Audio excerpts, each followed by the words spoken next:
Les exportations lors des 20 premiers jours de mai ont dégringolé de 16,1% par rapport à la même période de l'an dernier et la balance commerciale a affiché un déficit de 4,3 milliards de dollars. Selon le service des douanes, le montant des exportations du 1er au 20 mai s'est établi à 32,44 milliards de dollars. La moyenne journalière du volume des expéditions a reculé de 13,2%.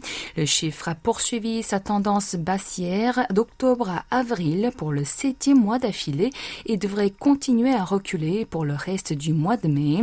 Par article, les ventes de voitures ont bondi de 54,7%, mais celles de semi-conducteurs ont chuté de 35,5%. Les produits pétroliers et les appareils de communication sans fil ont moins été écoulés à l'étranger. Les exportations vers la Chine, le plus gros partenaire commercial du pays du matin clair, et les États-Unis ont baissé respectivement de 23,4 et de 2.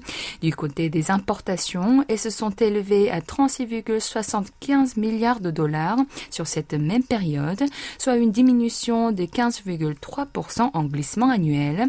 Si la balance commerciale sud-coréenne s'affiche encore dans le rouge fin mai, il s'agira d'un déficit pour le 15e mois consécutif. Le pays a accumulé cette année jusqu'au 20 mai 29,55 milliards de dollars de pertes. Le vice-premier ministre à l'économie Chu Kyung-ho a prévu toutefois ce matin, lors d'une réunion plénière de la Commission de la stratégie et des finances du Parlement, que le chiffre s'améliorerait considérablement au 12e semestre et notamment lors du dernier trimestre.